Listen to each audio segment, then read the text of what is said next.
probably going to just sit outside for this one. I'm going to take you guys with me, probably for the best, so bear with me, and I'm going to go outside. Should have really done this before I hit go, but we're here now. So I'm just popping outside with my seeds that we're going to be talking about. It's a lovely day today. Oh, so nice. Look at that sunset, and we've got the garden here as well, which is just looking amazing. Look at it. It's amazing. So sorry about before. We are still talking about all of the seeds that we can sow in August. So hello again. Can you hear me all right? I know I'm terrible. I forgot to change the Wi-Fi. I was trying to be lazy and being inside because I've got to charge my phone. But yes, we're going to be talking about the seeds. So I'm going to answer your question, Jenny, because I think I was kind of cut off. So what I was saying is I've got some seeds here to remind me what I'm going to say. And we've got things like lettuces. If you've got cold frame, they're really good to sow now. You've got things like cabbages, and I talked about one called Imperial Wheeler, I think it's called, and one called Early Durham. I really recommend Early Durham because it's really sweet and delicious. Sorry, I'm reading what Sharon's saying. And you've got kale, and I can't remember the name of my kale, but I will have a look. I think it's called Medley, off the top of my head. Yes, Medley Hay, which is the strangest name for for a kale, but they have these huge leaves. Hello, Kerry, nice to meet you. Love your videos. Thank you so much. That means a lot to me. Joanne, what was the best tomato? What was the best tomato seed? Was it black? Oh, I don't. Oh, tomatoes are like choosing between my children. The best tomato. Do you know what? The best one is. It depends what size you want. My personal favourite for cherry tomatoes is either black cherry or I think it's golden. Is it sugar? Oh, it's gone out my head now. Sugar burst or something like that. They're the best ones for them. But my absolute favourite is probably Black Russian or Black Beauty, I think it is. It's beautiful. It is so nice. I had one the other day and they're absolutely delicious. But I grow, I think it's 125 different types of tomato plants just this year alone. So I have to say, I don't think there is a best one. I think that there are loads of different varieties that you can go ahead and try. I really like really strange varieties. This year I did blue tiger. That's beautiful. It's about that big and it's a plum variety. Now this is probably one of the best varieties that looking wise. Any black tomato looks amazing. Hello anyone who's coming in. But talking about cool tomatoes, I do have some cool tomatoes over here that I can show you. These are my keeper tomatoes. Oh, there's a bird, startled it. I put the water down there for the birds, so they often come out to drink water and I scared it. So these are keeper tomatoes. I'm actually, as you can see just there, not be lazy and get up and, oh, look at the bee. Hello, Mr. Bee. I'm going to go show you a keeper tomato, and they're really cool. Oh, there you go, there's one there. So there's a few that are actually ripening, and these are meant to be kept until winter. So it's super solid still, even though it's slightly orange, and they're able to be kept. I've tried it when they're really red, and they are delicious. So that will still, even though it's slightly blush, if you keep it, put it in my pocket. No doubt at the end of this video I'll have sat on it. But they're absolutely amazing. They're very sweet. I actually thought they'd be very starchy. You know what I mean? When you get a tomato and it's slightly starchy. Have you got any tomatoes in your greenhouse? No, I don't grow any tomatoes in my greenhouse. I've only grown peppers in my greenhouse. I've grown them in my greenhouse before, and I find that I don't prune them as much. So they go absolutely crazy and get diseases. So I just forego that. I'm doing peppers this year. What veg do you think is best next year for planting new seeds? Oh, I would say decide what you'd like to grow. So do 90% of stuff that you know you like, and then do 10% weird stuff, like keeper tomatoes.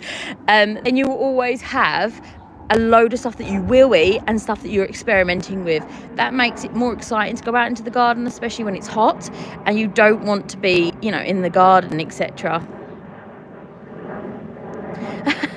Hello, sister.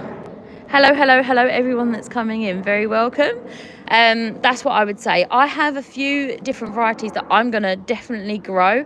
I was sent a load of seeds by one of my viewers, which I'm always so appreciative of, and there's this bean that's really, I don't know the name of it, but it's really straight. I'm gonna grow those straight green beans. They're absolutely amazing. They taste great too. It's B most likely. Yes, that's very true. Not Mr. B, Miss B. I'm having caterpillar issues. My brassicas this year, I think I'm going to give up with them. No, don't give up with them. Best thing to do with caterpillars is to, and I'm terrible at it because I'll show you, I'm going to tell you to net them, and I'm going to show you mine so you know that I'm a liar. Look, do you see? Complete liar. But what I do is I turn over the leaves that look very unhappy because I haven't watered them yet, and I will fizz them like this. I know it's gross, but it honestly helps so much. If you're at the point where you're like, Nick, I have more caterpillar than plant, you have two things you can do. You can go for a nice organic spray, or even a chemical spray, whichever you want to use, or you're going to have to pull them up. So I would go whichever route you want to go, but next year I would suggest netting them. And what I use is scaffolding netting over some blue piping. The blue piping is expensive. Well, I think it's expensive. It's about 100 meters, about 60 quid, which I consider quite expensive. But once you've bought it, you've got it forever. It will never, ever like go out. You can either stick that in the ground, or better yet, get some stakes and stick those in the stakes, sadly not beef steaks, and put the hoops over them and that netting. And the netting's very cheap. If you get scaffolding netting, it lasts really well. And I think I bought, like, I'm talking meters. I did almost my whole allotment, and I think it cost like 30 quid, which I thought was quite good. And it just stores. You just make sure you fold it up and put it away at the end of the year, which I also don't do. But yeah, then it'll be a good thing. I like courgettes, me too. Tomatoes. What is a good experiment one? That is easy. So for me, courgettes just don't work. I don't know why, they just don't. I grow shooting star, which is done really well for me in the past, but lately it just isn't working. What I really like is patty pan. So I'm growing custard at the moment, which is a type of patty pan. I think patty pans are a little, if you have struggles with courgette, patty pans that little bit more, what's the word I'm looking for? Like a little bit more sturdy, a little bit more robust. So it's really good for that. Where did I get the pots? Oh, these pots. I got those mostly from my nan. My nan gets bedding plants from the garden centre, and she gives me her hand-me-downs, so that's where I get most of them. The other ones, the smaller pots that I get, are literally ones that have either been given to me, or sometimes, very rarely, I treat myself to some of Amazon. I try to keep my outgoings quite low, as we all do. It's honestly so much better, guys, just to try to get a load of free stuff. If you go to the garden centre as well, they give away pots. Honestly, I don't know how they even make any money. Go to the garden centre and you can take a big stack of pots home with you, and most of those over there are freebies, so it's well worth it. They can be really expensive. I have hundreds of pots, so it financially wouldn't be worth it for me. Which tomatoes are the best to grow? For tomato soup, I would say my personal preference would be growing a bunch of different heirloom varieties and going ahead and roasting those and then blending them up. That's how I would do it. If you want, you could do like a thicker tomato, like aroma, etc. But I personally like the different flavours of a heirloom variety that makes them really tasty. So if you're going for like a more of a flavour profile, but you will have to drain them, easiest way to do it is to freeze them. And then when they defrost, all the liquid will come out of them, so you don't have to boil them up. What is the best type of lettuce to grow in the UK? It really depends what you like. I like butterhead lettuce, and I'll show you my favourite lettuce to grow. You will have to grow these under cover though, because it is August, right? So they're going to be starting to bolt, etc. So this, you can sow that now, and as you can see, I've got quite a little bit here that's going. I sow it really thickly, and I'll just go ahead and thin it, and then I'll have like little seedlings for dinner, so that'll be nice. But this is called absolutely gorgeous. I actually got this from a seed bank, so you can get seed banks if you just Google it, and they will give you seeds for like £1 a pack, and you're basically just donating to the charity. They ask you to send back the seeds, and honestly, that makes it so much more worth it, and you're helping out a really good cause. What's your favourite bean for drying? Do you prefer freezing them? I prefer canning beans, mostly because I like to have them ready and raring to go. So I can all my beans. I'm going to go in and show you in a minute, but my favourite ones are probably navy beans, because then I can put them in tomato sauce, like baked beans and things like that. So navy beans are probably my favourite. It's worth kind of finding out and like looking about to see which ones you like, because lots of things you haven't tried before might be your favourite. There are huge beans like butter beans and things like that that you can try, which are nice in soups and stews, but they're the ones that I personally prefer. I like a bean that doesn't go mushy, but I do, if I can see them, for non-canning beans. Of course I can't find one now. This is my favourite plant, well, one of them anyway. This is called Purple Queen. You see the flowers on it there? They're very pretty plants, and of course I can't see any beans, I've just picked them all, but they're purple. Here you go, there's a little one, I've just picked them. These are purple potted peas. They're very good. Another one for canning that I really like is called Trail of Tears. So it's a Native American bean, and they're very good too. Okay, so yes, subscribe. How do you know your peas are ready? So if they're shelling peas, then what you'll do is you'll see that the pod is completely filled out and they're looking nice and plump, then they're ready. If in doubt, just open them up, try one, they're going to be lovely and sweet. If the pod is starting to go brown, then they've gone a little bit too far. And you'll just learn by watching for that. You still want the outer shell to be a little bit plump, and they'll be absolutely beautiful. What plants are good to grow in the winter months? Whatever brassica. So I know brassica is one of them scientific words that not everyone knows what it means, but that's just a group that consists of kale, cauliflower, so it's a bit touch and go. Cabbage is a really good one. Not Chinese cabbage. It is the wimp of the cabbage family. Everything attacks it, and it just doesn't do any, like literally any sort of cold, it completely flops over. Kale's a really good one to have in the winter months. To be honest, I pretty much only eat kale in the winter months, so it's a really good one to have.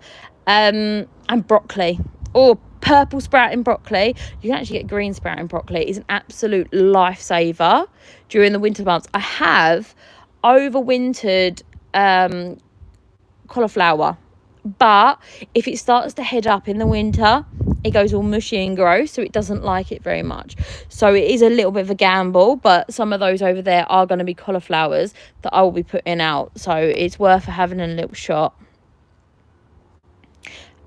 So you can't, I've seen lots of them things, and I've done it before, where you take an avocado seed and you put it into water, and you can grow an avocado plant. The issue you have is apparently there's two types of avocado plants. There's male avocado plants and there's female avocado plants. So If it's a male, it'll just never flower. And if you've only got a female, then you need a male to have, so you have to have two. So, and in this country, if you plant it out, it'll just die. It's too cold here. So they are beautiful plants, and they are absolute gorgeous inside plants. But no, you can't grow them in this country, very sadly, because I'd absolutely love to. Are you already thinking for next year's seeds? Yes, I am. Will you be trying anything new? Do you know what? As for anything new, off the top of my head, I was going to say I don't. I've just thought of something. You know what? It's not really something new, but I'm desperately trying to find a type of pepper that grows well in the UK. I want to grow it outside because I'm stubborn, and I want to grow one that's really good. And I've tried King of the North. I've tried loads of them that have been bred here for the UK, but I've never had a really good pepper. The only one that does really well for me is California Wonder, but it doesn't go red, and we all know that green peppers are gross. Okay, I eat them and I store them, but when you're storing like a year's worth of peppers and they're all green, I mean, it'd just be nice if they were all red. That'd be amazing. But yeah, I have heard of one called Spiral, which I do want to get seeds for. I had seeds for it, but I don't know where I put them.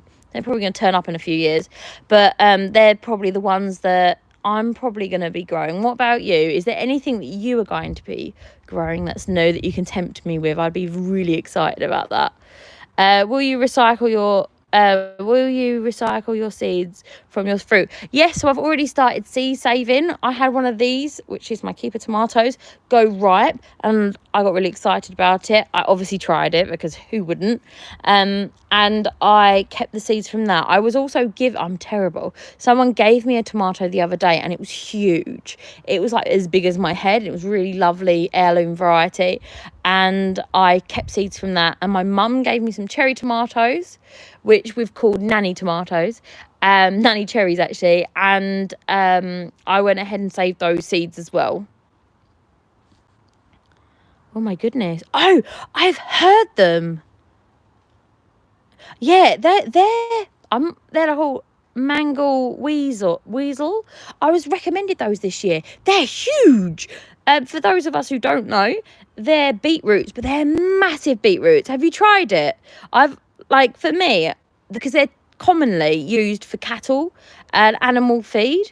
That's what I read anyway. And I don't know what they taste like. Apparently they taste very mild compared to beetroots. So I'd be very interested if you have actually tried it, if it is nice. Because that could be either really nice or not very nice at all.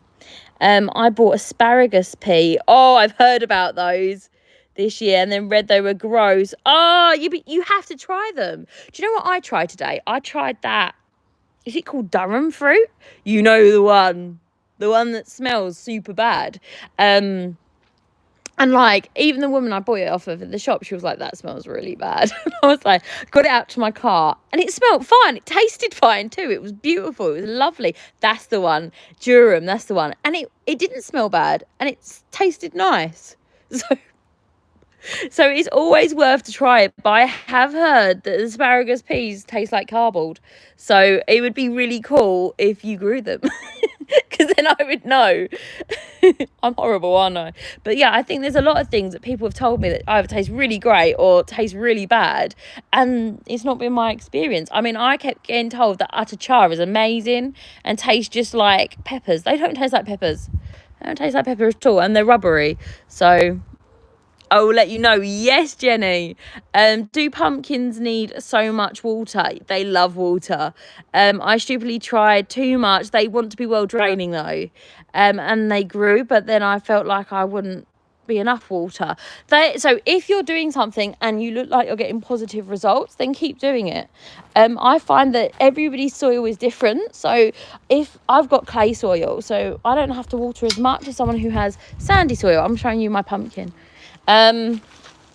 This is my three sisters. Look, sisters, and look, I'm so excited about this. Oh.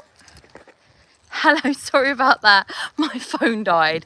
Absolutely useless I am. Thank you so much, you guys that are there, etc. Yeah, I'm so sorry about that. I have had awful signal and I've got low battery. Oh, some people are just so unprepared. Let me see if I have any. So those beetroots are supposed to be sweeter than regular beets, which is exciting. Open to suggestions how to cook it. Do you know what? There's nothing better than either grated beetroot, I'm plugging it in. The grated beetroot is my favourite way. Or I would say roasted beetroot. That's a great way of doing it. So yeah, I would say that. I can see that they're, I think Sheridan's back. Can you hear me? Let me know if you can. I'll see if there's anything. Oh, pumpkins. So do you need lots of water? Yes, they do. Pumpkins need lots of water. If you notice that your pumpkin's leaves are drooping like this, then they need watering. To be honest, I wouldn't worry about overwatering anything until it goes yellow. But if you have good drainage, you won't have any issue at all with overwatering. It's just making sure that you are like looking to see the signs. I can hear. Good. I'm gonna open the window. That might help with the signal issues. Oof, that had so many spiders on. But yeah, that will probably help with any issues. So yeah, just making sure that you are just looking at your garden and thinking to yourself, okay, what is it about my garden that needs to be tweaked? If it's nice and green like my one is, you can see it just there, it's all nice and green and happy, spiderweb, then I wouldn't worry too much about it. If you seem to have like no fruit and too many leaves, pull back on it. If you're fertilizing, pull back a little bit. Particularly on squashes, that's really what happens. I find with my squashes, particularly summer squashes, so I think courgettes, patty pan, if I put them in ground that's a little bit too rich for them, or if I give them too much fertilizer, they'll only produce male flowers, and I pull back just a little bit and all the females will come out. So it's just finding that balance really. But if it isn't, like I said, if it is green and happy and healthy, I would just let it go and see what happens. So yeah, if you've got any questions, just stick them down below and I'm happy to help you out. We're talking about everything sowing really, sowing or even August related if you want to talk about it. What do oh, Bailey's here. I'll see if he's, hello, he's all tired, he's had a big walk. He's come to see what I'm doing and probably to bark at me for dinner. Yeah, but like I said, if there's anything that you want to sow or grow next year, let us know as well, because I'm always looking for inspiration. I am looking for a pepper plant that would work well outside in the UK, which is just such a tall order. I think at the moment I have found so many tomatoes that work really well over here, so that's not an issue. I'm still kind of shopping around for a patty pan too. I do like, pretty sure my one's called custard. I really like that patty pan. I made patty pan brownies the other day and they were like so good that I shouldn't bake them anymore. Do you have a list like that? Just me. Oh, they were so good. And there's like a ton of different things, like all of those sunflowers, which I'll show you. I wonder if I can zoom in on this. I can. All those sunflowers there are all random ones that have popped up from the duck bedding that I've put. All along there is duck bedding. So they're pretty cool. Ooh, nobody wants that zoomed in, do they? So yeah, that is the next sort of stage. But I'm going to be now just double down in cabbages. And later on I'm going to be going for some more cauliflower. But you know, there's only so much cauliflower and cabbage that you can eat. I do love it though, so I'm going to be storing a lot of it as some sauerkraut and some of it in bags. It will last about 3 months in the freezer, which is an awful long time, isn't it, a cabbage?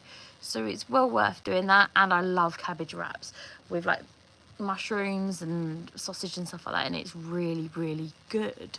So is there anything that you're sowing this time of year, or if you're a little bit worried about sowing this time of year, peas can also be sown in a couple of months time, which overwinter really well. I've overwintered them before in a greenhouse. The only advice really for that is that once again you just have to make sure that you are making sure that you've given them enough space, because it feels like, oh, they're such tiny little seeds, they don't need much space, but yeah, they really do. You can extend your season if you want to by going ahead and covering it up with either glass. I'm probably going to do that with my greenhouse this year. I'm planning to pull out my peppers and then top dress it with some compost and plant some very, very late carrots, and they work really well in the greenhouse, and I get to pull them out around about Easter so that I have enough carrots for my carrot cake, which I make every Easter. So that'll be super exciting, to make sure that, you know, we have something that is kind of filling the hunger gap. The hunger gap is where between March and June, that's Bailey talking to his friend, and it's really good to have things in there to go ahead and fill that area. Bailey, honestly, he doesn't listen. But yeah, it's really good to have things that, you know, will go into that area and give you a harvest where nobody else is really harvesting, and you kind of get them itchy feet to be out in the garden. So it's really nice to have things in that time to harvest and really pour your love into, whereas that period of time can be quite barren and boring if you are a gardener. But it's now that you really have to put the pedal to metal to make sure that you have anything for that time. And what I would do personally is start off, I was saying before, multi-purpose compost, a bit of a mix up, and I do it to a 1 part vermiculite to 2 parts soil, and putting them into little pots like this. I don't do it any smaller than this. They're an inch by inch pots, because I find that they dry out super quickly. And as soon as your brassicas or cabbages or whatever you're growing, probably cabbages or kale, as soon as they have 4 leaves, popping them out into the garden, you don't want them to get really kind of like root bound or overcrowded in their pots, because then you just won't get the harvest that you want to. You can pot them up if you're still waiting for your summer crops to be over and done with, and then I just put them in these 4-inch pots. Like this one is absolutely perfect, nice and deep, nice. It's the wideness that's the big issue with this one, and I put them in there until my summer crops are over. For us, you do want to get them really well established, so really September, first week in September, you do really need to think about planting them out and turfing out the summer crops. I know it's a bit heartless, isn't it? But to be honest, you can even intersow them and it will be, they're too small to even be noticed by tomatoes or your larger squashes, etc., as long as they don't get shaded out by those squash leaves. So there's another option if you want to go ahead and do that. Right, I'm off now. Thank you so much for putting up with me today. I know that my signal and my battery has been absolutely awful, but I really do appreciate you. Thank you so much for hanging out with me today, and I'll see you next time. Bye. See you next Friday. Bye bye.